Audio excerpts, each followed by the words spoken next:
60, 70년대로 오게 되면 더 고도의 방법으로 사람을 괴롭히고 무너뜨리고 죽이고 하는 시대로 오게 되는 거죠. 그 주요 수단이 뭐냐? 고문이에요.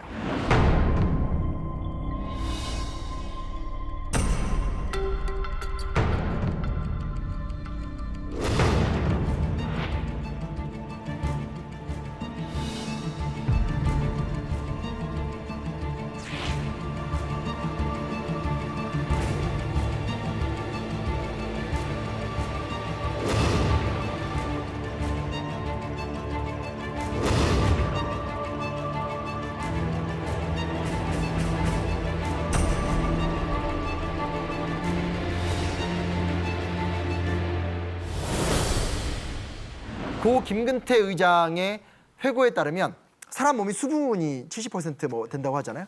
전기 고문을 하면 처음에는 이제 얼마나 아프고 힘들겠어요. 나중에 가면 몸에 수분이 다 떨어진대요. 다 떨어지면 그때도 전기 고문하면 땀구멍에서 연기가 피어오릅니다. 증언으로 확인할 수가 있어요. 80년대 때 제일교포들을 대상으로 했었던 고문의 내용을 보면 전기 코일을 성기에 감아서 전기 고문을 하는 경우도 있었어요.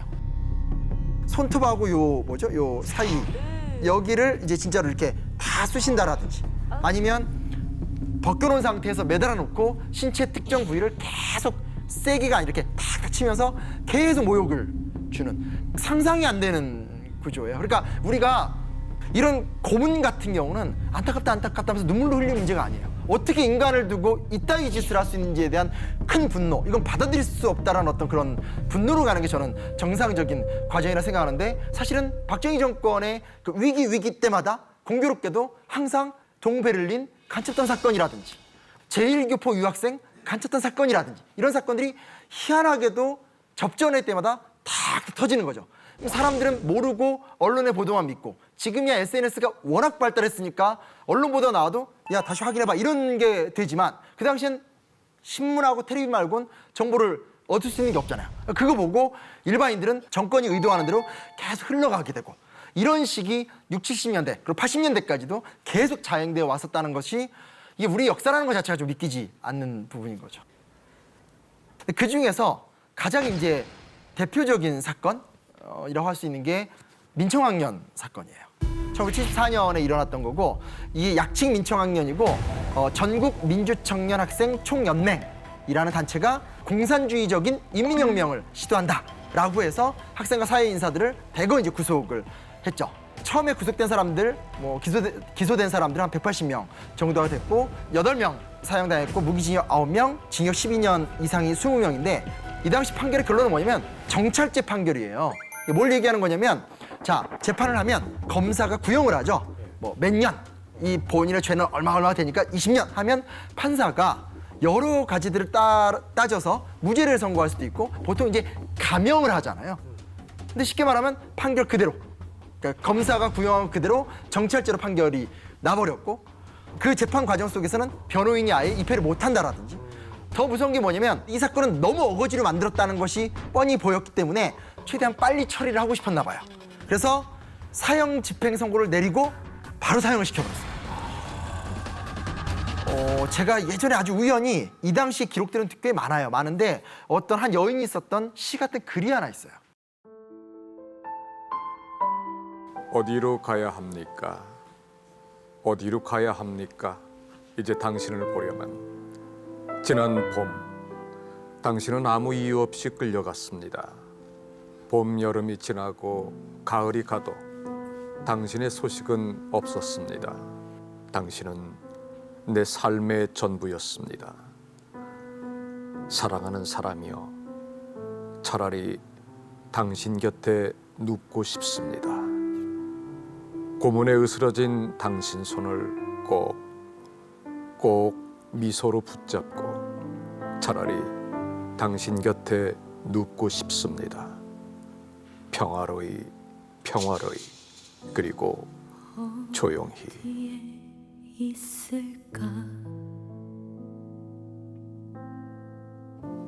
제 인생에 잊을 수 없는 사실은 글이었고, 아이들이 있었을 거 아니에요. 너무 늦게 안 들어서 나가보니까 어떻게 노냐면 전봇대에다가 동네 애들이 철사를 묶어놓은 거예요. 그리고 돌을 던지는 거예요. 너는 빨갱이 자식이다. 맞고 있는 그러면 너무 화가 나잖아요. 엄마가 애한테 너 왜 지금 따지지 않았어, 정하지 않았으니까. 빨갱이 자식이 맞잖아. 애들이 다 나를 그렇게 하는데 어떻게 해. 그 다음날 또 나가면 철사줄을 갖고 와서 애들이 목에 개목줄을 만든 다음에 끌고 다니며 놀아요. 이런 식으로 살아남은 자가 그 지역 공동체에서 쟤네들은 어울리면 안 되는 사람이 되는 거예요. 뭐 어떻게 되겠어요? 도망갈 수밖에 없잖아요. 즉 뭐냐, 한 번의 고문의 결과는 그 사람의 죽음이 문제가 아니라, 그것도 문제지만 플러스 뭐가 되냐면 살아남은 자의 삶이 죽을 때까지 파괴가 된다는 거예요. 낙인되고. 직장 얻을 수 있었을까요? 쉽게 얻을 수가 없어요. 옛날에 이 사람이 이사 가면 경찰이 다 따라다 붙이면서 전화하고 사람이 계속 따라붙어요. 나중에 이 글을 다시 한번 보신다면 여기서 말하는 평화로이 이 말이 나중에 이 여인의 삶이 얼마나 그렇게 못 살아왔을지를 우리가 좀 예측할 수 있다는 거죠. 그래서 그런 부분에서 어떤 빨갱이를 잡겠다고 하면서 자국민을 어떤 그 빨갱이로 만들었던 정보기관의 어떤 모습들, 그것이 이제 우리 역사가 갖고 있었던 또 하나의 굉장히 나쁜 측면, 무시무시했고 구체적인 폭력이었다라는 것들을 좀 생각을 해볼 필요가 있어요. 학살, 고문, 여성, 지금 거의 뭐 종합 세트죠. 한국 현대사가. 마지막 끝장판이 뭐냐면 군대의 개입을 통한 민주항쟁의 진압이라는 게 또 하나의 이야기입니다. 부마항쟁 들어보셨죠? 부산과 마산에서 일어났었던 부마항쟁 같은 경우는 1979년 10월 16일부터 21일까지 경상남도 부산과 마산 지역에서 일어났던 사건입니다. 당시에 이제 유신체제에 대한 어떤 염증 속에서 부마항쟁이 일어나게 되는 건데, 군인이 직접 들어와서 사건을 진압했던 사건이 부마항쟁이에요. 그러니까 그전에도 물론 4.19 때라든지 있었을 때도 계엄령이 선포가 되고 군대를 많이 들어왔었으나 아예 직접적으로 군대가 무장을 한 상태로 와서 패고 때리고 찍어 누르면서 사건 자체를 진압했던 사건이 부마항쟁이에요. 한독병원을 지나던 전병진은 이게 이유가 없습니다. 건방지다라는 이유 하나만으로 M16 소총 개머리판으로 머리를 맞아서 뇌수술을 받아요. 살벌하죠, 그렇죠? 군인이 왜 존재해요? 우리를 지켜주기 위해서 존재하는 거고 외적과 맞싸우기 위해서 존재하는 게 군대인데, 그 군대의 촛불이가 안쪽으로 들어왔던 거죠. 다행히 이때는 뭐 총으로 사람들을 대거 사살하거나 이런 사건들은 없었지만 문제는 뭐죠? 훈련이 된 거죠. 오염이 되기 시작한 거죠. 그리고 10월 26일 날 중앙정보부장 김재규가 박정희를 사살해서 박정희 대통령이 서거하게 되면서 유신체제가 무너지게 됩니다.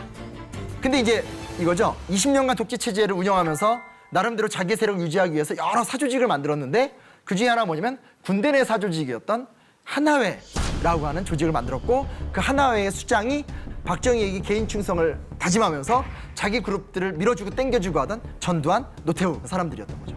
무슨 얘기냐?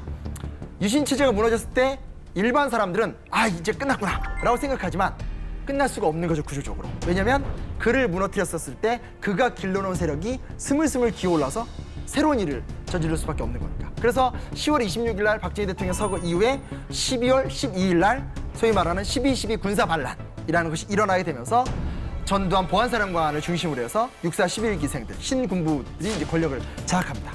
그때만 해도 사람들이 잘 몰랐어요. 이게 무슨 이유였고 왜 이런 사건이 터졌는지, 그냥 뭔가 무슨 문제가 있나 보다 하면서 상황을 좀 관망 주시하고 있었고, 초기만 해도 보안사령관 전두환이 나는 이 사건을 처리할 뿐이고 그냥 박정희 암살 사건만을 수사할 뿐이지 정치는 관심도 없다 나섰기 때문에 아 그래 어떻게 정리되고 민주화가 되겠지라고 다 생각을 하고 있었던 분위기로 한 4, 5개월 동안 쭉 진행이 됐었죠. 근데 몇 달이 지나가는 동안 뭐 아무런 진척이 없는 거예요. 그게 뭐야? 우리가 바랬던 건 민주화하고 빨리 지금 민주주의 나가야 되는데 이상하게 아무 일도 없이 그냥 계속 가게 되는 거죠. 서울역에서는 서울역 회군이라는 유명한 사건이 일어나죠. 당시에 대학생들이 쫙 모여서 막 민주화를 요구하다가 일단은 철수하자라고 철수를 하게 되고, 그런 상태에서 이제 소위 말하는 5.17 쿠데타라는 말을 쓰기도 하는데 5월 17일 날 계엄령을 전국에 확대를 하게 되면서 신군부 세력이 군대를 전국에 진주를 시키게 되고, 그 군대와 드디어 광주에서 충돌이 발생을 하게 됐던 것이 광주 민주항쟁의 시작입니다.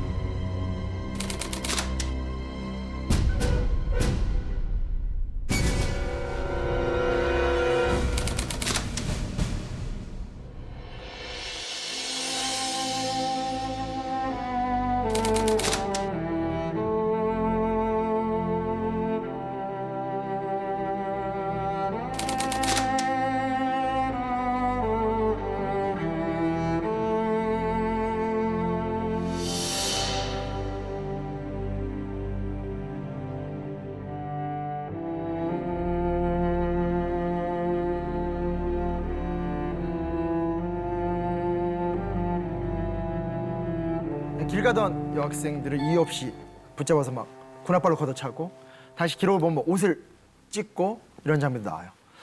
막 욕도 하고 피투성이가 될 때까지 막 때리고 근데 옆에서 누가 뭐라 그러면 그 사람도 막 때리고 그날 결혼하신 분이 있어요. 제가 개인적으로 느끼는 가장 안타까운 이야기인데 결혼하고 이제 신혼여행 가야 되잖아요. 택시 타고 가던 신혼부부를 택시를 세운 다음에 끄집어내서 어마어마한 폭력을 행사하고 그래서 결혼을 했기 때문에 혼미복이라고 해야 되나 이렇게 옷을 예쁘게 입었는데 거기 피로 완전히 막 칠갑이 돼서 남편이 완전히 터진 거를 데리고 가던 아내의 모습 이런 것들도 있고요. 아 이게 너무 가슴 아픈 얘기인데 이 머리가 으깨지고 팔이 부러져서 피범벅이 된 사람을 택시기사가 마음이 안타까워서 이렇게 몰고 가니까 그걸 막아서니까 택시기사가 화나서 사람이 죽어가고 있다. 그러니까 대검으로 찔러서 그 택시기사의 배를 찔러서 죽이게 되고 부망쟁에서 민중들을 군이 진압할 수 있다는 피해 학습을 한 거죠. 그리고 그 다음 단계로 들어갔었을 때는 당연히 얘네들은 쏴 죽일 수 있다라는 단계로 가게 되는 거고 사람들이 억울해서 저항을 하니까 더 잔혹한 행동을 하게 되면서 본인 행동을 합리화하게 되는 거죠. 그리고 이 큰 사건들을 막아버리기 위해서 언론 같은 거 다 막아버리고 그때 제 옛날에 은사님의 증언에 따르면 독일에서 유학을 하고 계셨는데 외국인 이게 타종이 된 거예요. 타종이 된 상태에서 너무 놀래가지고 집에 전화를 한 거예요. 국제전화죠. 그때 국제전화밖에 없으니까 엄마, 잘 지낸 웬일이야. 지금 엄마 저기 광주에서 도청 얘기가 나오면 망을 막아버리는 뭐 이런 일화들 그러니까 소위 말하는 우리가 생각하는 기본적인 것에 부합하지 못하는 이야기는 사실은 너무나 많은 일화들이 이제 존재하는 거죠. 뭐 이런 거 있잖아요. 뭐 광주 사태는 그 당시 사태라고 불렀으니까 북파 간첩의 소행이다. 도대체 저는 이해가 안 가는 게 어떻게 거기까지 내려와요? 아니 너무 멀잖아요. 그리고 사회를 혼란시키려면 서울이라든지 이런 데를 혼란시켜야 되는데 거기까지 내려온다는 것 자체도 그런 거고 다시 어떻게 올라가요 또?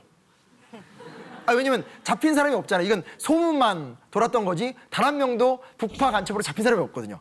그럼 그 사람들이 도대체 배를 타고 올라갔다는 얘기예요? 아니면 충청도를 거쳐서 새마을호를 탄 다음에 갔다는 얘기예요? 앞뒤가 안 맞는 말인 거죠. 말도 안 되는 유언비어로 그때도 이 사건을 무마하려고 했었고 사실은 얼마 전까지 우리 사회가 이걸 두고 그런 식으로 몰이를 한다라든지 아니면 그 과정 속에서 일어나는 분노 속에서 시민들 중 일부가 무장을 하고 저항을 했던 그 행위만을 막 반역이다라고 규정한다라든지 그러니까 맥락을 잃어버리게 된 거죠.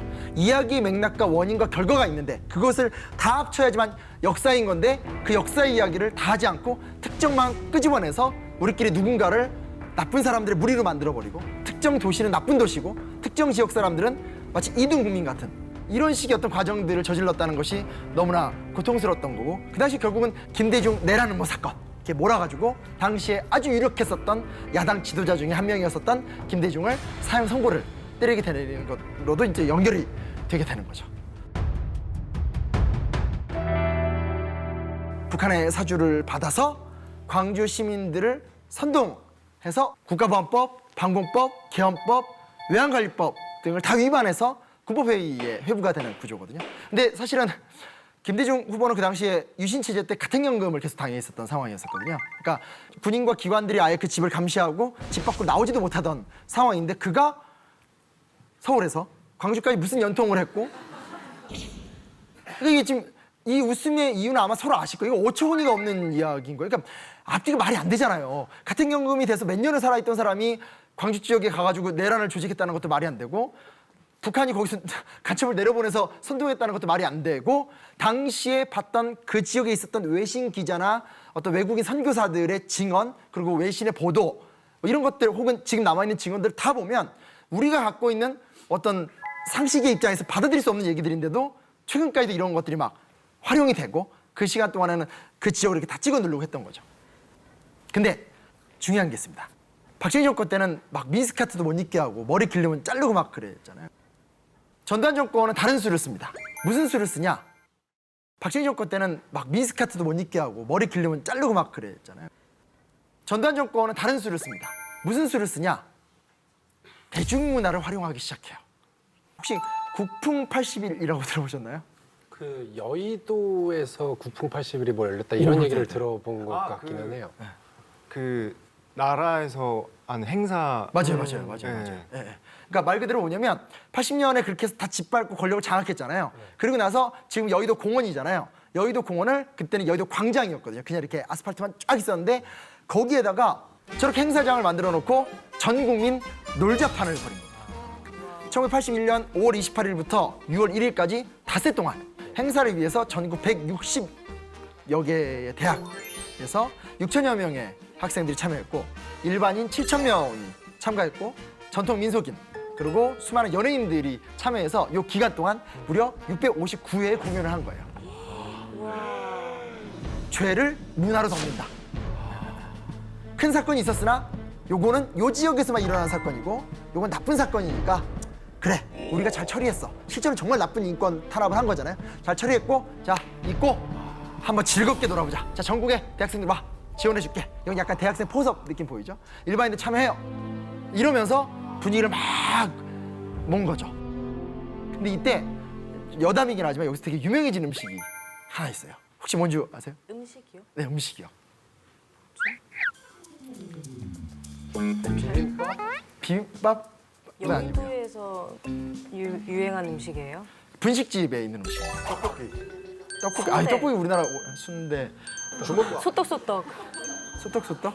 순대. 주먹밥. 꼬마김밥, 꼬마김밥. 오! 어묵. 거의 지금 거의 근처까지 왔습니다. 김밥말이, 김말이. 김 쪽은 확실합니다. 혹시 김상규 씨는 아, 저는 알고 있죠. 김? 충무김밥. 오! 맞습니다. 뭐? 이때 내가 몇 학년이었는데 다 알고 있죠. 맞아요. 서울 김밥이라는 건 맛있게 만들기 위해서 막 조미를 많이 하잖아요. 근데 이제 충무김밥의 특징이 아시다시피 그냥 맨 김에 밥을 싸고 반찬을 따로 담는 게 뭐냐면 어민들이 나가서 물고기를 잡을 때 이 김밥이 상하면 안 되거든요. 그러면서 또 이제 편하게 먹을 수 있게 만든 게 충무김밥인데 그게 영남관에서 처음 이제 서울에서 쉽게 말하면 시전을 하게 되고 엄청난 화제가 되면서 야 이런 것도 있대 라고 하면서 확 퍼졌던 네네. 프로야구 시구 경험 아, 혹시 있어요. 그래. 한 번 있었어요. 두산을 응원한 적이 있어요. 저는 그 야구 선수 출신이어가지고 네, 시구를 시구답게 해야 되는데 너무 힘있게 던져가지고 잘한 척이. 너무 진심으로 던져가지고 시속이 네, 그러니까 이거 한풀이 네, 한풀이로 정말 던져가지고 조금 화제가 됐었죠. 자 이쯤 되면 무슨 얘기를 할지 아마 아실 겁니다. 그 유명한 프로야구. 3S 정책. 3S 정책. 아. 네. 그러니까 이거죠. 80년 광주를 그렇게 딱 찍어 누르고 봉합 딱 시켜버린 다음에 자 내가 처리했으니까 한번 신나게 놀아. 근데 이거는 한 판 놀이밖에 안 되잖아요. 막상 또 해보니까 생각보다 반응이 안 좋았어요. 그러니까 아예 조직적인 문화 정책을 실시합니다. 옛날에 통금 같은 거 있었었는데 이때 통금 같은 것들 없어지게 되고 유흥업소 뭐 야간까지 할 수 있는 문화들 다 만들어지게 되고 근데 이런 것들을 통해서 뭔가 이렇게 사람들한테 자유도 주고 문화를 누릴 수 있는 기회를 주는 거죠. 물론 장기적인 관점에서 본다면 뭐 나쁜 게 아니죠, 그렇죠? 어찌됐건 우리가 우리의 문화를 결정할 수 있고 누릴 수 있고 또 그 여파 속에서 그 이후에 한국형 영화나 한류 같은 것들이 만들어지면서 굉장히 많은 성장을 하긴 했지만 결과가 우리 사회에서 의미 있게 발전했다고 할 수는 있겠지만 적어도 한국에서 가장 심각한 인권 유린 사태가 벌어졌었을 때 그것을 대중문화로 덮으려고 했다는 그 의도나 방식만큼 우리가 좀 진지하게 생각해 봐야 되지 않을까. 그리고 만약에 앞으로도 우리는 대중문화를 누리며 사는 세대잖아요. 대중문화를 누리는 건 누리는 거지만 이와 별도로 우리가 어떻게 인권의식을 발전시켜 갈 수 있는가 또 굉장히 좀 중요한 주제로 고민을 해봐야 될 것 같습니다.